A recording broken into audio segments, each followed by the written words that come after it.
Let's rope in Tola Adeyemi, CEO at KPMG West Africa, joining us for a conversation. A very good evening to you. Thank you so much for your time. Despite a backdrop of global economic uncertainties, varying economic landscapes across the regions, CEOs remain confident in the growth aspects of their organizations. I mean, that in itself speaks volumes, but there are some challenges. Talk to us about them. Thank you, and good evening, everyone. Thanks for having me on the show. I think what we see from the statistic that you've just outlined is the fact that African CEOs have learned to deal with uncertainty. So we see a situation in which, despite a rather muted global economic outlooks, their outlook in terms of how they will grow their companies is rather positive. And I think that just speaks to the inherent resilience that African CEOs have. But they cited three things that were top of mind in terms of what they're most worried about. And those three things were dealing with inflation, focusing on growth, and reconfiguring their supply chains. So on each, those are the things that, in a sense, you would say keep them awake at night. Operational risks, inflation, growth, supply chains. How do we make supply chains more resilient in the face of the geopolitical situation that's happening? How do we domesticate supply chains? Those are the kinds of things that are worrying CEOs. But because, as I said earlier, because of the fact that they're used to dealing with uncertainty, they remain confident that they'll be able to weather some of these challenges. You touch on geopolitical tensions. I mean, that in itself has caused global economic volatility, disrupted trade, energy markets, driven major supply chain headaches for CEOs, putting pressure on them. I mean, you touched on inflation. There's also food and energy insecurity across the world. What has the ripple effect been on CEOs across the continent as we take stock and really hone in on the impact of geopolitical tensions? Now, geopolitical tensions tend to be inflationary. With many countries in Africa being resource-based economies, what tends to happen is, as a result of the uncertainty happening on the geopolitical level, we're seeing increasing disruptions to supply chains. We're also seeing a lot of imported inflation coming into a number of African countries. So the key impact tends to be primarily inflationary. But on top of that, we have other impacts. Geopolitical tensions exacerbate existing risks, such as cybersecurity risks, as well as other technology-related risks.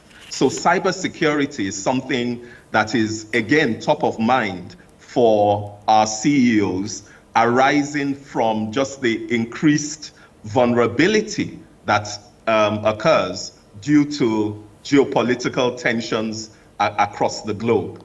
Now, if I may just comment a bit further on the cybersecurity risk, what was interesting from the survey is that a significant proportion of CEOs surveyed actually stated that they were not confident in their organization's ability to deal with cybersecurity risks. They're spending a lot of money in this area, but it remains a moving target, and the level of exposure,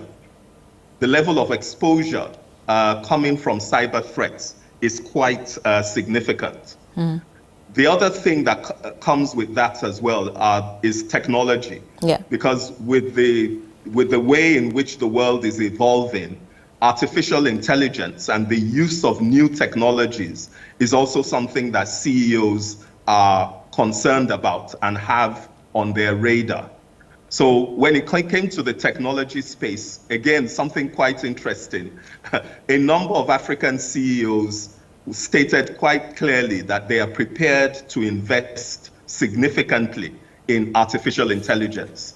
And this matched the the same proportion that we saw globally. So their African CEOs were in sync with global CEOs. But there were some interesting areas of difference when it came to artificial intelligence. Yeah. So when we look at African CEOs tended to look at artificial intelligence more from the lens of saying, how can we use it to drive profitability?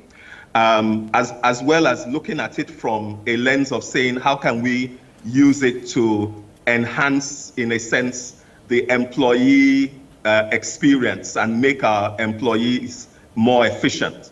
When we looked at the same question from a global standpoint, it was the difference that we saw was that globally, CEOs are looking at artificial intelligence as a way of improving customer experience and engaging further with customers.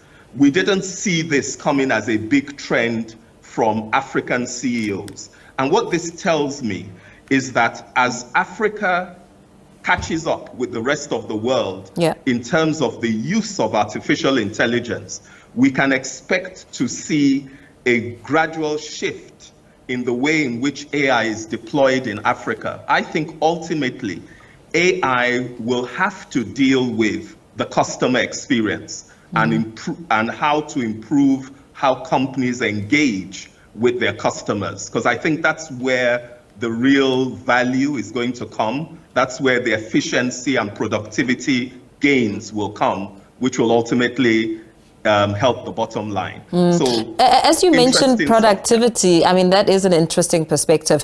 Productivity, I mean, what was the general sentiment around the aftermath of COVID-19 and talent, employees now looking at working from home and, being comfortable working from home and feeling productive? What are CEOs saying about that? There was a clear and unambiguous response from the majority of the CEOs. So about 85% of CEOs were clear that they could foresee a full return to the office within the next 3 years.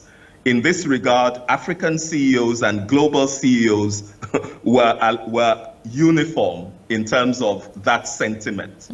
Where we saw a difference with the African CEOs was that they were less inclined to try to incentivize employees to return to work, whereas global CEOs in general were very open to the idea of doing things to incentivize employees to return to work. But a very clear sentiment to say, we need to see employees coming back to the workplace. And I think the reasons for that are not far-fetched. In the CEOs we've spoken to, they've all cited things like difficulties in passing on the company culture. They've also cited productivity as some of the reasons why they would prefer to see a full return to work. Okay. The other interesting trend on talent, if I may add quickly, is that African CEOs tended to be more concerned with the availability of talent. And I think this speaks to the emigration of talent that we've seen from Africa over the last couple of years. So talent availability was something that came out quite strongly from African CEOs, perhaps more so than when you look at global CEOs. But the one thing that they were consistent on, both whether you looked at it from an Africa lens or from a global lens, was the need to transfer knowledge from one set of employees to another. In other words, succession planning. So the issue of succession planning came to the fore. And it's quite clear that whether you operate in Africa or you operate globally, you've got to make sure as an organization that you're paying sufficient attention to succession planning in order to ensure the long-term viability of the business. So that was something interesting that came out from a talent point of view as Very well. well. Thank you so much for speaking to us. I'm not sure African employees will be too happy to hear that you're forcing them back to the office in 3 years. But we do thank you for your time as we wrap up that conversation. Tola Adeyemi, CEO at KPMG West Africa. Talking, of course, about the KPMG Africa CEO Outlook 2024, what leaders across the continent have to say about business prospects.